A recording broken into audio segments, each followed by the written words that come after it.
नमस्कार, जय भोजपुरी, नमन माई भारती के आ नमन भोजपुरिया माटी के। तो ए मेरा बाबा गोपालपुरिया ने बहुते चुहलबुल गवई खाती गवई महाराज खिस्सा कहली, कहानी कहली, लोक कथा कहली लेके हाजिर बाने। आ ई जौन कहानी बाना, ई जौन खिस्सा बा, ई जौन वृत्तांत बा, रउआ के अंदर ले गुदगुदा जाई, एकर तो हम गारंटी देतानी। आ बहुत कुछ सीख भी दे जाई। तो ई कथा शुरू कैले के पहले ना एगो चीज, एगो जरूरी एगो जानकारी रउआ सबके दे देतानी। अब देखी शहरन में बहुत सारा परेशानी बा। गाँव में ना कहल जाला कि बिना पैसा के चार दवा, चार गो ऐसा दवाई बा जो बिना पैसा के उपलब्ध बा, ओकर उपयोग करे के चाही। कौन कौन? तो बिन पैसा के चार दवा: घाम, ठीक ना, घाम, माटी, पानी और हवा। घाम, माटी, पानी और हवा।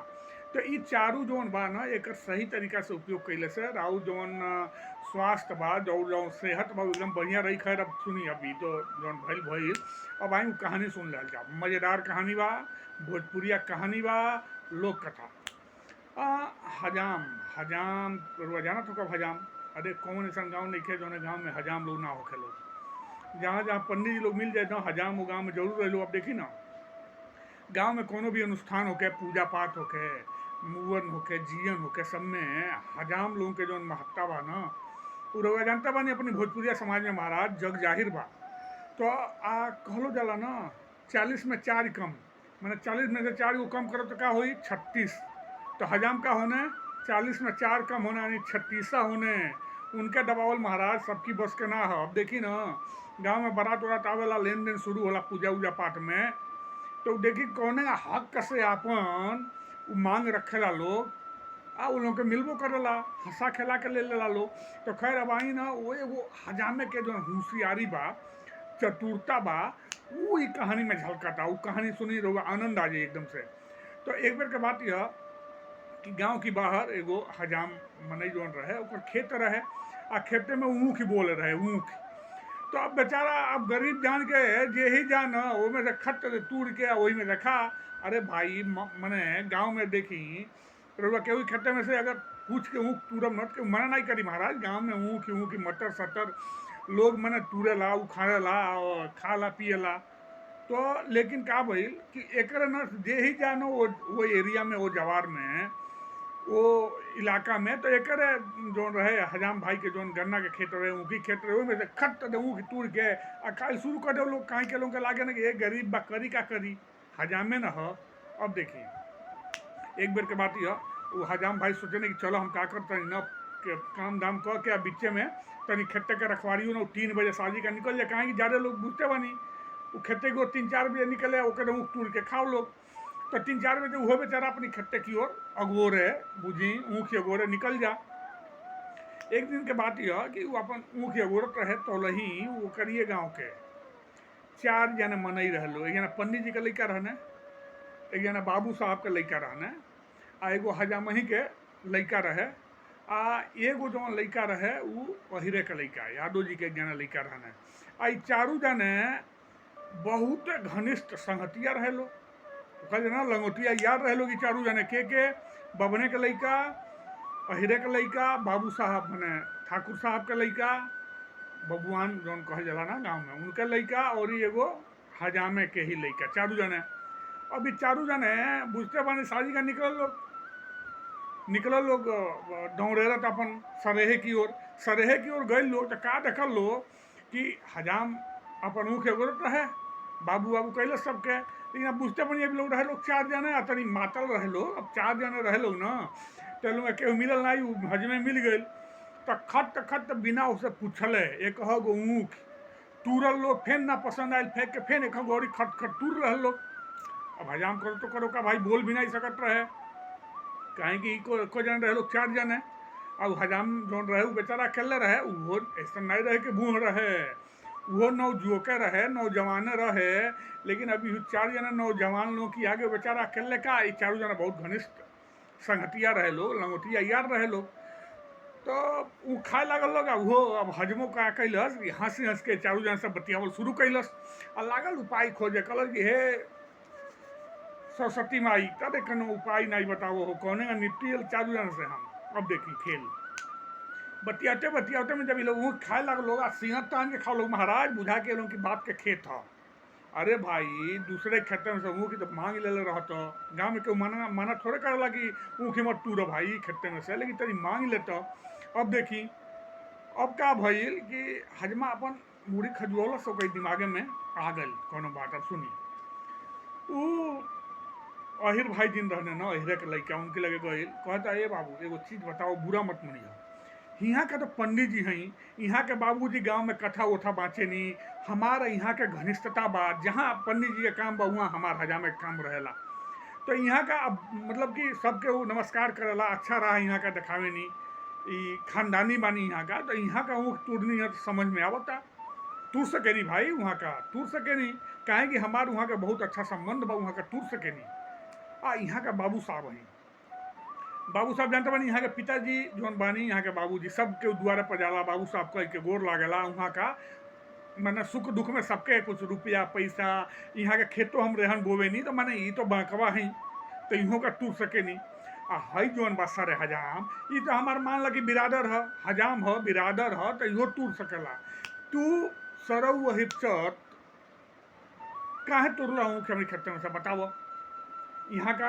अब देखी खेल देखिए करी पीछे अब का भइल कि बाबू साहब तरना गई कि कितना हमके सम्मान देता, पंडियो जी तरना गई कि हमके कितना सम्मान मिलता। ओकर जौन जाति बिरादर रहने हजाम भाई वो खुश हो गई ने। आई तीनों जने हे लागल लोग दाँत चियारे तीनों जना की दाँत चियारते वो एगो ऊँख तुरलस। वही ऊँखी से वो यादव जी के अहिर भाई के दे दनादन ढूंढ दलस। अब बताइए अब इतना मार खेलने की बाद वहीर भाई वहाँ रुकी हैं वो अपन रास्ता ना पिलहन है गाँव की ओर चल देना महाराज। अब पहुँच बचे लोग 3 जने। फिर का भाई कि 2-4 मिनट की बाद मुड़ी खजुआ कर अपनी जाति बिरादर से वो हजमा से कहला जो नौजुवक रहे ए बाबू सुनबे मान ले तो यहाँ का तो पंडित जी हैं कथा पोथी बाँचे नहीं हजामे के या बभने के वो बहुत अच्छा संबंध बा। यहाँ के बाबूजी कथा पोथी बाँचे नहीं हमरो बाबूजी जानी वहाँ के सहयोग उयोग करे नहीं। यहाँ के पंडित जी हैं अब भगवान यहाँ का बाकवा बनौला बना सबके नमस्कार करला प्रणाम करला। यहाँ का ऊँख टूटनी है कोनो बात ना। यहाँ का बाबू साहब हैं गाँव का बड़कवा हैं सुख दुख में काम में आवे नहीं आप बड़कवा हैं यहाँ का टूट सके नहीं। लेकिन ते सारे हमारे जाति बिरादर होके हमारे भाई होके कहाँ ले लोग के मना कर देते हूँ यह क्या शुरू कर डली है। अब फैन का भाई कि पंडित जी या ठाकुर साहब दोनों जना खुश हो गए लोग खुश होकर हंसे लागल लोग। कई बार फैन से हजमा जो उखिया लल रहे वैसे अब उखिया ना वो अहिर भाई के मरल रहते टूट फूट गई है लेकिन अब दम रहे ऊँखी में वो वही ऊँखी से अपनी जात बिरादर हजाम भाई के दे दनादन कैलक ठोकाई। जब पीठी पर जब गिरल है ऊँख ऊँहों का रास्ता ना पिलहनी महाराज।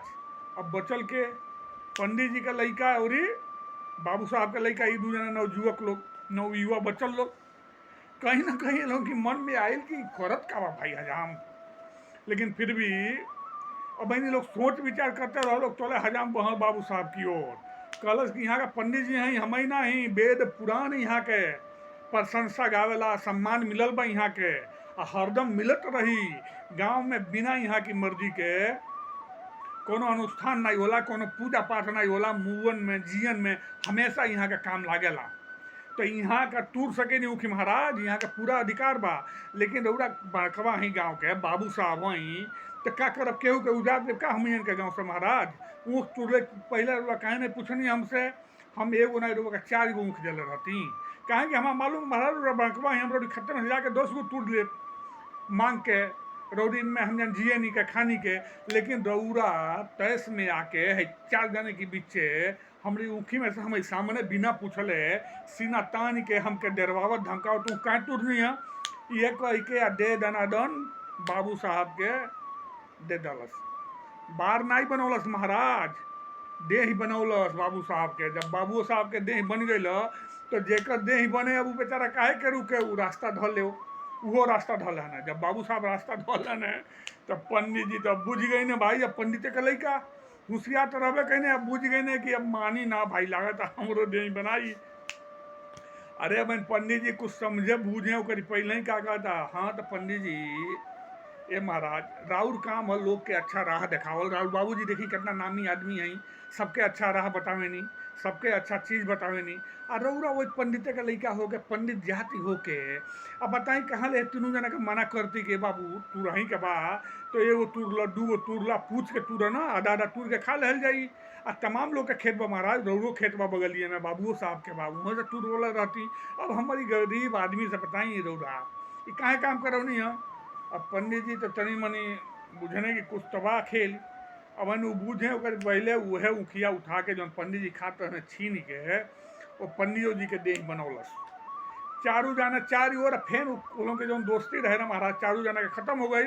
आ ई बात कोनो जाने के उसना बताओ लोग कहें कि गांव में जही सुनी वह बुझते बानी गांव के खेल, गांव में हंसी। अभी हजाम आइल तो मैंने खुदे गांव में कह देखा ऐसा ऐसा बात भइल तो मजबूरी में भाई हमरा तनी मारे के पड़ल। पंडित जी के घरे गए, वहाँ के घरे जाके उनके बाबू से क्षमा प्रार्थी मंगलस तो पंडित जी कहे नहीं बाबू तू ठीक कैल है, लड़कन का मन बढ़ जाला ना, मन बढ़ू जवान हो गई बने तो ये कुल काम करिए का, आप पूछ के तुरले रहते हैं। तो पंडियो जी माफ करे नहीं, बाबू साहब के बाबुओ जी हजामो भाई के घर के लोग जो नहिर भाई रहने उन्हों के घर के लोग वो हजामे के कुछ बोल लोग नहीं कहलो बबुआ बहुत फिट कैले है, अच्छा रहा है लोग के देखौले है। जबले अब लोग के जीवन रही ना बात मन पड़ी है, बिना पूछले बिना जनले ई जौन मन बुढ़ई बा ना, मन बढ़ई कहल जाला, मन बढ़ई नहीं करी लोग। तो ये जौन खिस्सा रहा रउआ कैसन लागल जरूर बताई। अगर महाराज ये भोजपुरिया जौन चैनल बा पहरुआ अगर रउआ अच्छा लागता तो लाइक करी, सब्सक्राइब करी और शेयर भी कर दल करी। आ यही तरह बाबा गोपालपुरिया न नया नया खिस्सा कुछ पुरान महाराज बाप दादा परदादा के समय के खिस्सा कहानी लेकर रउआ सबकी सेवा में हाजिर हुई हैं। तो देखी ये हजाम भाई की चतुराई से जब न महाराज कोनो आपत्ति विपत्ति आवे न विवेक न खोलक चाहिए। अगर विवेक राव स्थित बाना तो 100% रउआ के समाधान मिली और वह समाधान निकाल ले भवैया के ताक नहीं के। बस जौन भगवान बुद्धि विवेक दिला बना सही तरीका से उपयोग कैले ताक बा। देखी फैन सब ये कहब केहू के कोनो ऐसा काम मत करी कि दूसरे के मने तकलीफ होके। बस अगर रउआ ये धर्रा पर चलता नहीं तो भगवान पक्का राव सहयोग करिए, में कोनो दूर है नहीं के, भगवान हमेशा रोशन बना। हाँ देखी अब मजाके मजाके में बखेरो हो जावा तो मजाको ना एगो सीमा में होके चाहिए और सही तरीका से सकारात्मक रूप से होके चाहिए, कहें कि बहुत ज़्यादा टांग खिंचाई से बचे के चाहिए। तो यही के संग है बाबा गोपालपुरिया यानी हम अपनी बाती के विराम देता नहीं।